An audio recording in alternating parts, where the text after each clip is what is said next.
Welcome to the Newsmakers podcast. On today's show, we're playing a segment from the Into the Supernatural podcast. This is a show that I host alongside actress Jen Lilley. We look at miracles, healing, and so much more.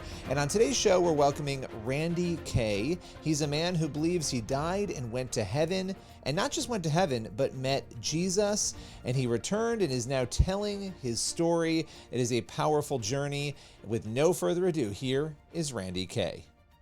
Okay, Randy Kay, I am so excited to have you on our podcast today. So thank you so much for being here. I know Billy knows your story, but I have not actually heard it. And I am really fascinated by near-death experiences. And apparently you have a good one. So can you just take us back to the moment that you realized you were dying, what was happening physically, and what was happening spiritually? Yes, Jen. Well, good to meet you, and thank you for having me. I was coming back from an interview, actually. I'd a company that I'd been with, we were launching an Alzheimer's drug. Anyway, long story short, that didn't pan out. And so I was flying back from the East Coast, had nothing really to drink, very little sleep. Woke up in the middle of the night, had a swollen calf, could barely walk. Went for a bike ride of all things, which I should not have done because that exacerbated the problem.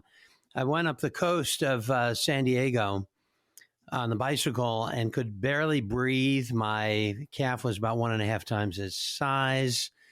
Wow. Made my way back to the house, tried making breakfast that morning, and could not make it out to the side yard to empty the trash because by that time I could barely breathe. I thought at first it was asthma, so I took my inhaler and that didn't have any effect.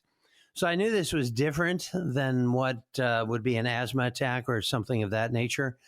And so I made my way to the doctor's office, and during the examination I collapsed. And then I was in the emergency room. In the emergency room, I was barely able to breathe, and it was discovered that I was in very bad shape. In fact, the ER physician said that I was a walking dead man because I had let this go so long. Wow. By the time I had made it into the emergency room, I had 7 clots, one near my heart, 6 that were blocking the pulmonary artery, which is the main blood flow to the lungs.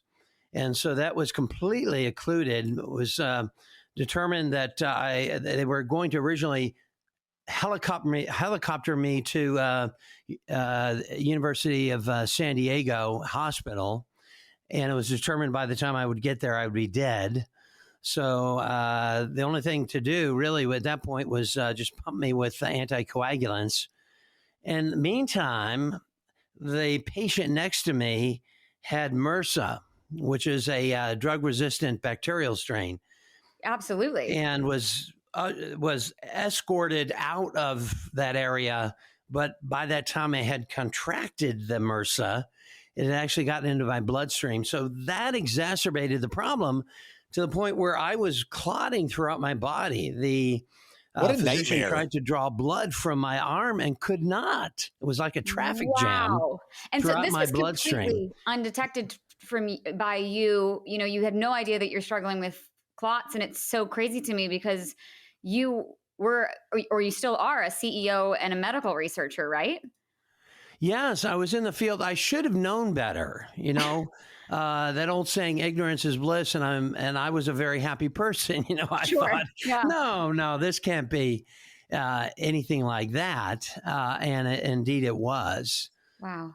Yeah. So it was. You had asked Jen about what it was like then. Yes. At the very tail end.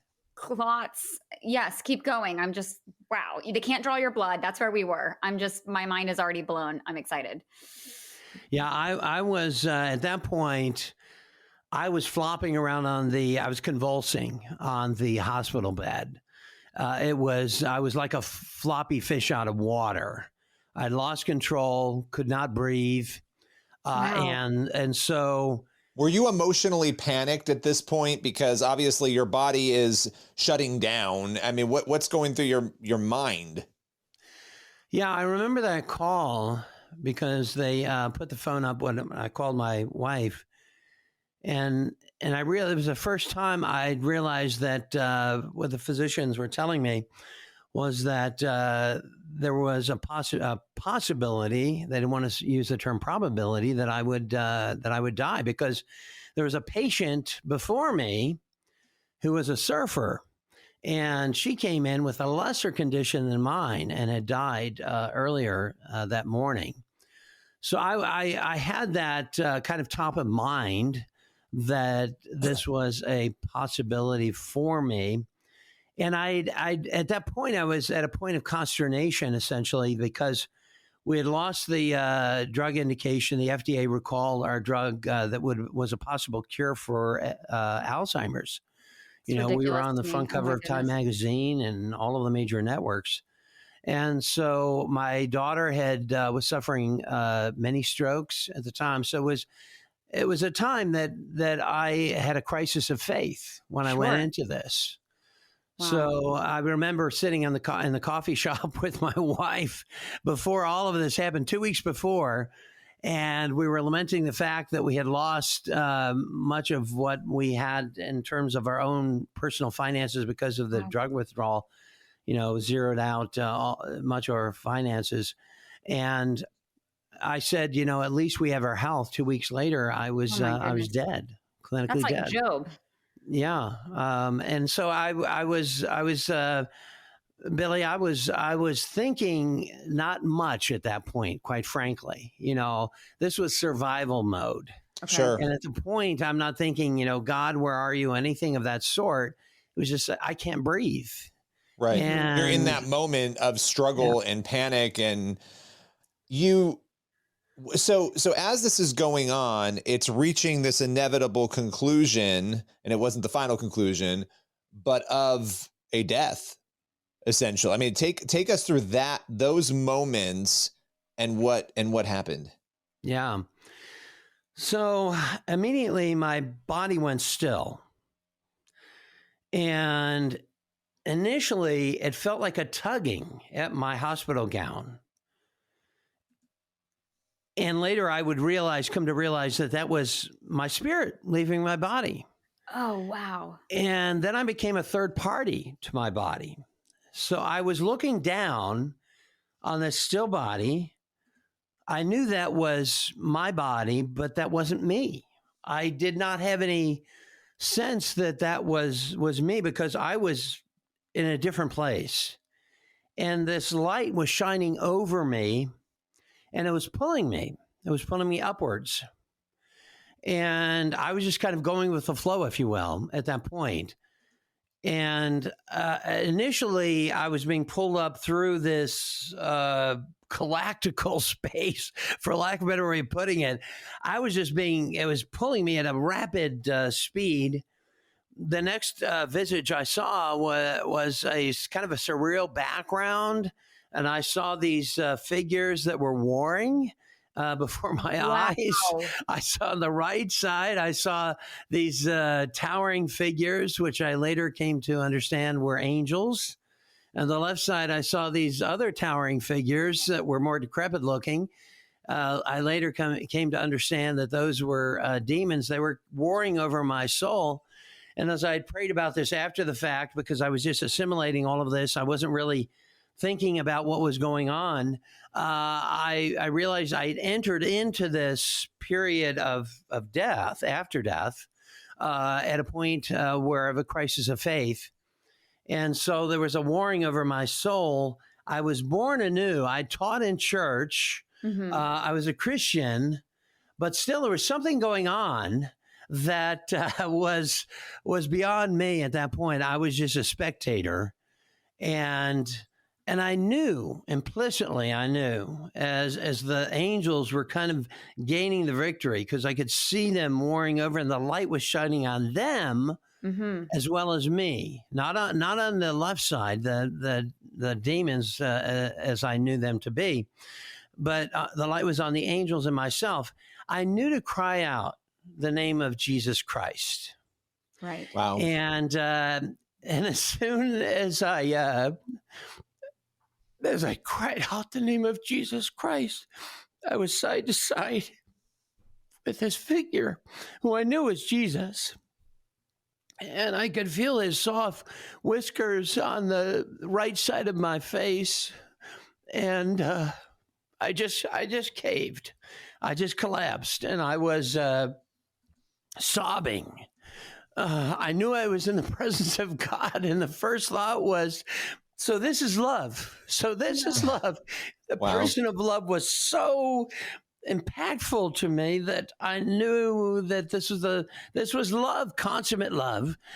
And I was sobbing, and then these arms wrapped around my shoulders started lifting me up, and I felt completely unworthy being in the presence of love.